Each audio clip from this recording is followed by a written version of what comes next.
HEX has gone up in price 1,000,000% in 2 years. We're now here in London for the 2-year anniversary. It's had 100% perfect, flawless operation, while everything around it has not. For instance, CoinMarketCap, occasionally they screw up with their gatekeeping, and they put us where we belong on the first page every once in a while. For about so HEX is a top 10 coin? Yeah, for about 8 to 10 minutes it's up there, and then somebody gets slapped in the back office there, and it gets put back in number 201. So why would somebody not want HEX to be... Surely it's in CoinMarketCap's interests to be truthful and independent. No, that's not how media works. So why would someone pay 800... You'll be telling me Wikipedia's biased next. Well, they are. It is. Try and edit it sometime and see how quickly it gets reverted. I've tried to edit my own entry. Yeah. And I've said to them, look, I've got 4 kids, not 2. You're saying on the thing, I've got 2 kids. I've got 4. And they're going, prove that you're you. And I'm like, do you want me to send you a picture of me and my kids? But yeah. Anyway. It's terrible. So in the old days, it used to make sense. So if you made a coin called Frisbee coin, and then you gave it a trillion supply and you sold one for $1 to a friend, you now have a trillion market cap supply coin. That's the number, right? Okay. So the price is set at the margin, in other words. Well, it's a made-up imaginary number that no one can make money on. So you can't place bids or asks on the market cap chart. If you're an exchange or a market maker, you can't make money on market cap. It's literally nonsensical. People attempt to use it as a proxy for price performance, hoping that they can get a low cap gem, and then they just end up selling really early because they didn't realize it's a made up number, so it can go to insanely high levels. Like, for instance, Bitcoin goes over a trillion market cap. Try and sell $1 trillion of Bitcoin. Let me know what happens. It goes to 0. If you try and sell the real estate, it goes to 0. If you try and sell the gold, it goes to 0. If you try and sell the houses, they go to 0.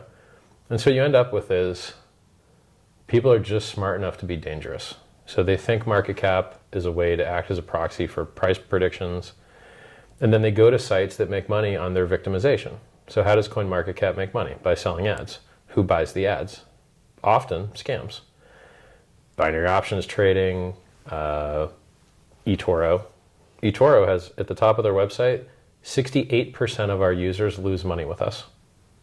Or to be more specific, 68% of retail traders lose money with this provider. I thought it was higher. Not eToro specifically, but right.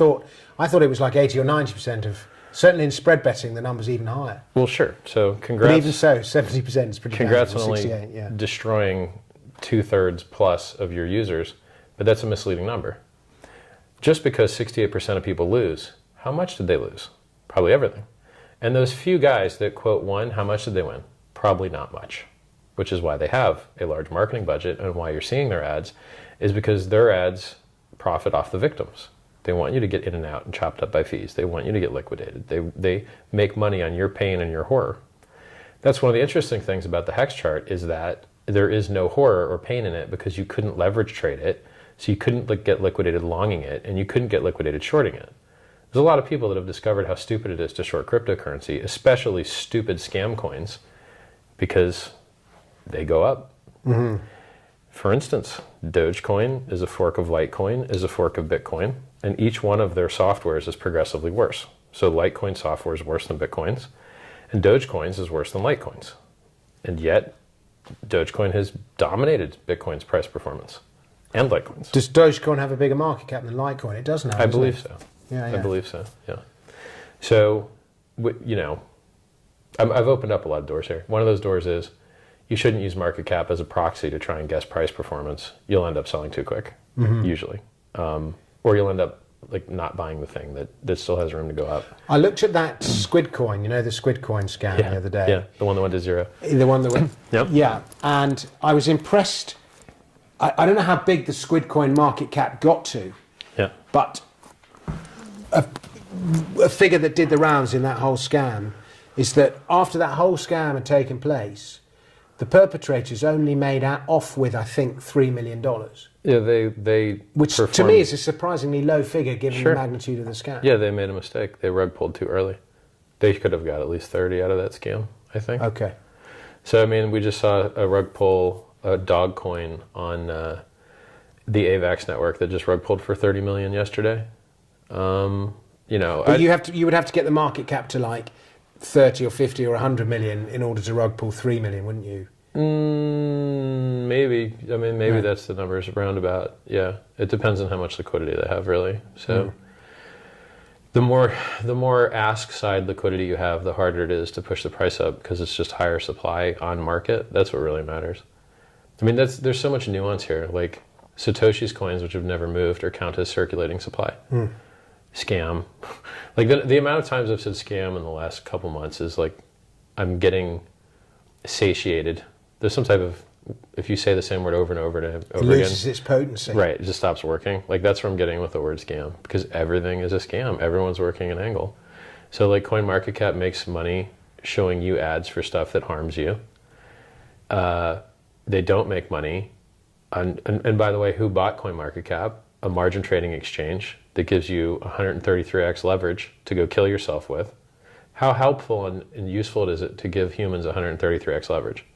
They will get liquidated, they will lose all their money over and over and over again, and the margin trading exchange gets paid for that. So Binance makes money on your horror, and they've been hacked before, and they bought CoinMarketCap, and they're not honest about their rankings, and there's things on the third page that don't belong there. How much did Binance pay for CoinMarketCap? 800 million. No. Now some of that may have been, I don't know, BNB or something, but like it was 800 million. It was the number that was quoted.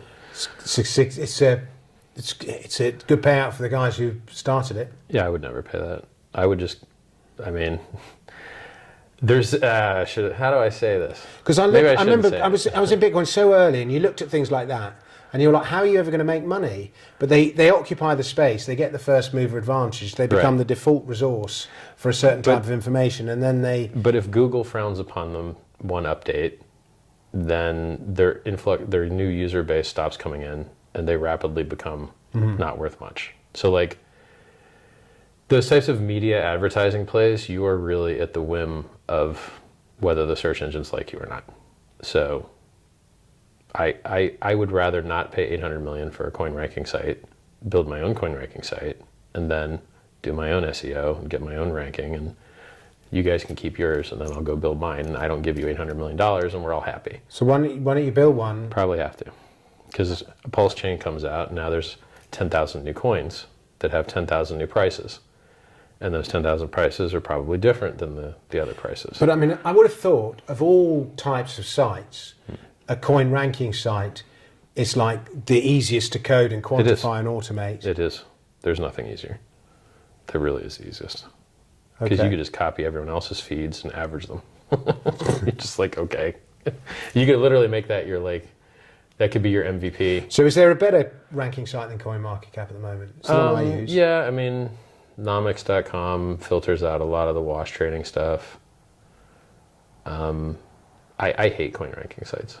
That's where people go to lose money. That's where you're going to go find out about the new scam that you're going to lose all your money on. Like, what good thing happens on those sites? You're going to be advertised things that harm you, and you're going to learn about coins that are also going to harm you. Like, it's not. If any of my users are on those sites, I haven't done my job properly. Like, if you hold HEX and you stake HEX, you're not going to see your HEX staking rewards on that site.